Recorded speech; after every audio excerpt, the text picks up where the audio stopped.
Sir, தொப்புள் கொடி ஈரம் காய்வதற்குள் குழந்தைகள் குப்பை தொட்டியில் வீசி எறியப்படுகிறார்கள்.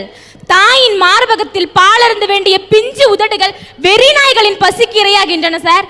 ஏன் தாயே தன்னோட குழந்தைய குப்பை தொட்டியில வீசிட்டு போறாள், அந்த இடத்துல அந்த குழந்தைக்கு எவ்வளவு பெரிய தொந்தரவா இருக்கும் சொல்லுங்க. உறவுங்கிறதெல்லாம் என்னமோ ஒரு விளையாட்டா பேசுறாங்க. உறவு என்பது கடல் மாதிரிங்க.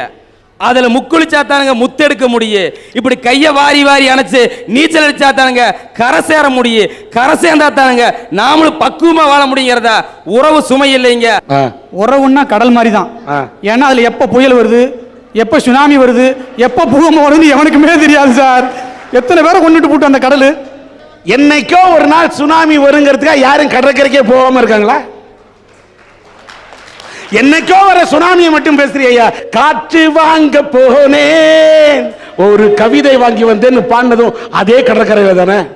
சுனாமி சுனாமின்னு சொல்றாங்கல்ல, அந்த சுனாமி வந்த துக்கத்தை கூட நாங்க சுமையை எடுத்துக்காம சுகமா இருந்து பக்குவப்படுத்தினாங்க நம்ம தமிழ்நாடு. தயவு செய்து மறந்துடாதீங்க.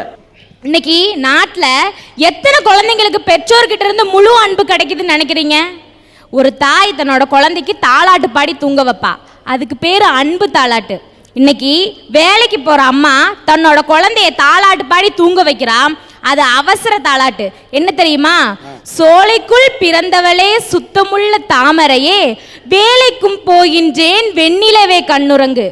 9 மணியானால் உன்னப்பா சொந்தமில்லை, 9:30க்கு உன்னம்மா சொந்தமில்லை. தாயென்று காட்டுவதற்கும் தழுவி அணைப்பதற்கும் ஞாயிற்றுக்கிழமை வரும் நல்லவளே கண்ணுறங்கு. சார், பெத்த பிள்ளைங்களை கொஞ்சிறதுக்கு கூட 4 கிழமைன்னு பாக்குறாங்களே, இது அந்த குழந்தைக்கு எவ்வளவு பெரிய தொந்தரவா இருக்கும் சொல்லுங்க. ஆனால் அந்த தாயும் தந்தையும் பிழைக்க சென்றிருக்கின்ற காரணத்தால் தான் தாலாட்டு கூட பாட முடியவில்லையே. சார், எங்களுக்கு அவங்க காசு தேவையில்ல சார், அவங்க பாசம் தான் எங்களுக்கு தேவை. இன்னைக்கு தாய் தந்தை இழந்த எத்தனையோ குழந்தைகள் தன்னுடைய உறவினர்கள் வீட்டில இருந்து வளர்ந்துட்டு வர்றாங்க. அவங்கள சில பேருடைய வாழ்க்கை மட்டும்தான் நல்லா இருக்கு, பல பேர் சொல்ல முடியாத அளவு பிரச்சனைகளுக்கு இடையில தான் சார் வாழ்ந்துட்டு இருக்காங்க. ஒன்றும் இல்லை, பஸ் ஸ்டாண்ட்ல ஒரு சின்ன பையன் ஒருத்தரோட பர்ஸ் அடிச்சுட்டு ஓடிட்டான் சார். போலீஸ்காரங்க பிடிச்சி அவனை என்கொயரி பண்றப்போ அம்மா அப்பாவை இழந்துட்டான். சித்தப்பா சித்தி வீட்டுல இருந்து வளர்ந்துருக்கான்.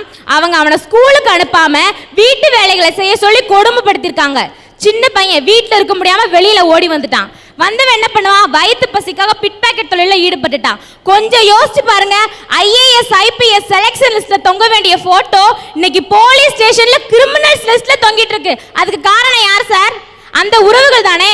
இன்னும் அந்த பையனுக்கு ஆயிரக்கணக்கான உறவுகள் இருந்துக்கலாம். அவங்க எல்லாம் எங்க போனாங்க? துன்பத்தில் எங்களுக்கு உறவுகள் கை கொடுக்குதுன்னு சொல்றீங்களே, அந்த பையனோட துன்பத்துல கை கொடுத்தாங்களா?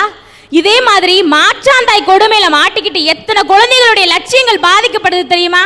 இன்னைக்கு கொஞ்சம் யோசிச்சு பாருங்க, எத்தனையோ இளைஞர்கள் தன்னுடைய உறவையும் தன்னுடைய தாய் நாட்டையும் விட்டுட்டு வெளிநாட்டுல போய் வேலை பார்த்துட்டு இருக்காங்க. என்னைக்காவது ஒரு நாள் தன்னோட உறவுகளை பார்க்கணும்னு அவங்க திரும்பி வர்றப்போ பெற்ற உறவு தன்னோட கடனை அடைக்கிறதுக்கு தன்னோட பையன் எவ்வளவு பணம் கொண்டு வருவான்னு எதிர்பார்க்குது.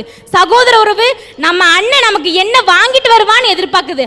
ஆக மொத்தத்துல அவன் எப்படி வருவான்னு எதிர்பார்க்கல, என்ன கொண்டு வருவான்னு தான் எதிர்பார்க்கறாங்க. அந்த இடத்துல அவனுக்கு எவ்வளவு தொந்தரவா இருக்குங்க சார் மனதளவுல. அப்ப உறவு என்பது என்ன கொண்டு வருவாய், வரவை எதிர்பார்ப்பது தான் உறவு என்று சரண்யா சொல்கிறார். Yes sir. தொடர்ந்து பாத்தீங்கன்னா எல்லா உறவுகளுமே அவருக்கு பிரச்சனைக்குள்ள உறவுகள் என்று சொல்லுகிறார். ஆனால் இப்படி இவர் பேசிக்கிட்டு இருக்கிறது மத்தியில உங்களுக்கு இன்னொரு நிகழ்ச்சி ஊட்டக்கூடிய ஒரு நிகழ்ச்சியாக கோயம்புத்தூருக்கு அருகில் இருக்கக்கூடிய சௌரிபாளையத்தைச் சேர்ந்த ஷைனி என்ற குழந்தையின் தாய் தந்தை இங்கே மேடை கிடைக்கின்றேன். வணக்கம். பார்த்தீங்கன்னா உனக்கு என்னம்மா வயசு? 10 வயசு.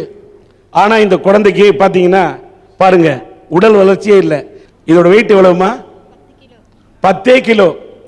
இந்த குழந்தை எத்தனாம் வகுப்பு படிக்கிற? 4th standard. இந்த குழந்தையை பத்தி அவங்க அப்பா அம்மா சொல்றாங்க, சொல்லுங்க. அது என் குழந்தை பிறந்தப்பங்க 900 கிராம் தான் இடம் இருந்ததுங்க. 2 உருளைக்கிழங்கு ஒட்ட வச்ச மாதிரி இருக்கும், ஒரு தலை ஒரு வயிறு.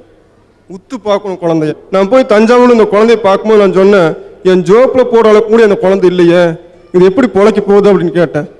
தாய்ப்பாலும் குடிச்சு வளரல, ஏன்னா அவளுக்கு சப்பி குடிக்கிறது தெரியல, அந்த அளவுக்கு வளர்ச்சி இல்லாதங்காட்டி சப்பி குடிக்க முடியல.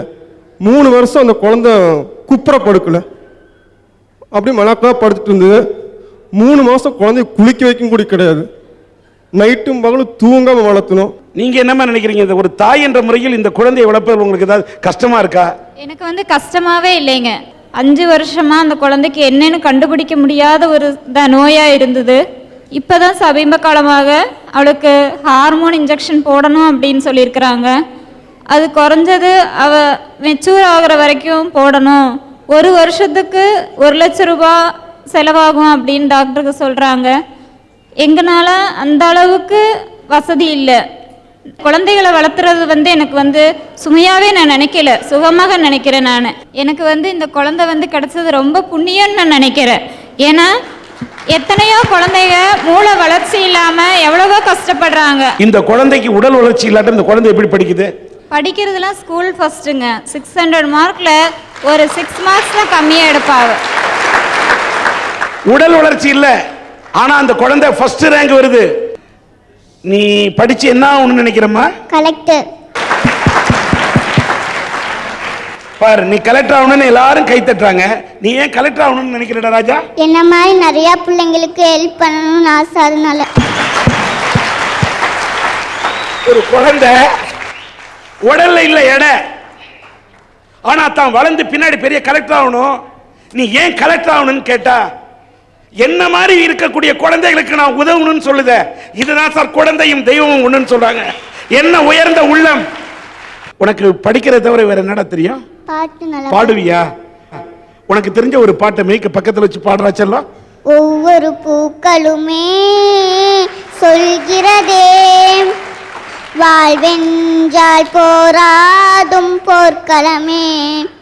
ஒவ்வொரு விடியலுமே சொல்கிறதே, இரவானால் பகலொன்று வந்திடுமே. நம்பிக்கை என்பது வேண்டும் நம் வாழ்வில், லட்சியம் நிச்சயம் வெல்லும் ஒரு நாளில். மனமே ஓ மனமே நீ மாறிவிடு, மலையோ அது பனியோ நீ மோதிவிடு. ஆ ஆ